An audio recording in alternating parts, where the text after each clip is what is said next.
সেখানে প্রধানমন্ত্রী যাবেন, ভুয়া ভুয়া স্লোগান দিবেন, আমরা কখনো এটাকে মেনে নিতে পারি না এবং মেনে নিব না। যারা তারেক রহমান নির্বাসিত জীবনে ছিলেন, সেখান থেকে আমাদেরকে গাইড করেছেন, থেকে বাধাগ্রস্ত করার জন্য যে রাজনৈতিক দলগুলা আজকে কথা বলছেন,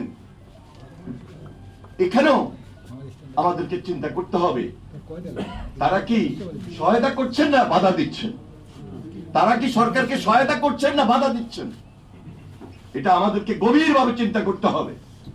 যেদিন আমরা শপথ নিয়েছি তার আগের দিন থেকে আজকে যারা এই ধরনের পরিস্থিতি, গতকালকে সারাদিন আজকে পর্যন্ত কন্টিনিউ একটা মব বলেন, একটা প্রেসার বলেন, এবং তাদের বাসায় একটা পরিবেশ পরিস্থিতি ক্রিয়েট করা, এটা কি গভর্নমেন্টকে সহযোগিতা করা হলো? আমরা 17 বছর দেখেছি, আমরা 18 বছর দেখেছি বিরোধী দলের উপর একটা ফ্যাসিবাদ কিভাবে অত্যাচার করেছে, নির্যাতন করেছে। তাহলে সেটা কি আপনারা ভুলে গিয়েছেন? সেটা কি ভুলে যাবেন? দেশটাকে তো গড়তে দিতে হবে, সহযোগিতা করতে হবে। 3 মাসটা এনাফ টাইম না। ডে 1 থেকে মাননীয় প্রধানমন্ত্রী কি কাজগুলা করছেন,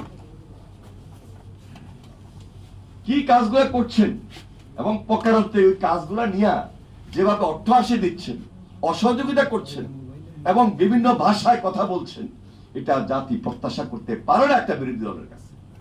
আমরা ছাত্র রাজনীতি করেছি, আজকে ছাত্র রাজনীতি করি নাই। 40, 30, 35 বছর আগ থেকে আমরা ছাত্র রাজনীতি করতে করতে আজকে এখানে এসেছি। আমাদের রক্ত, শ্রম, গাম, জেল, জুলুম, অত্যাচার, নির্যাতন।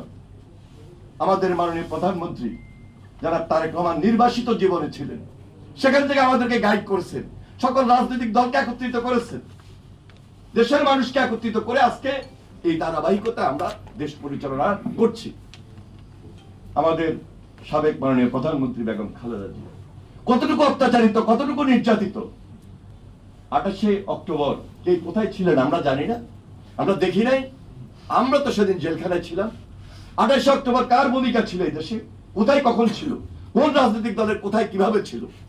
আজকে নতুন একটা মব সৃষ্টি করে, নতুন একটা দাবি দাওয়া নিয়ে, যে দাবি দেওয়ার ভাষা ভিন্ন হইতে পারে, দাবি দেওয়ার ভাষার মধ্যেও তো আমার শালীনতা থাকতে হবে। সেখানে প্রধানমন্ত্রী যাবেন, ভুয়া ভুয়া স্লোগান দিবেন। বাংলাদেশের রাজনীতিতে আমরা যারা ছাত্র রাজনীতি করে আজকে এখানে এসেছি, আমরা কখনো এটাকে মেনে নিতে পারি না এবং মেনে নিব না। কারণ রাজনীতির গতিতে চলবে, রাজনীতির মধ্যেও শালীনতা থাকবে, রাজনীতির মধ্যেও তো শৃঙ্খলা থাকবে।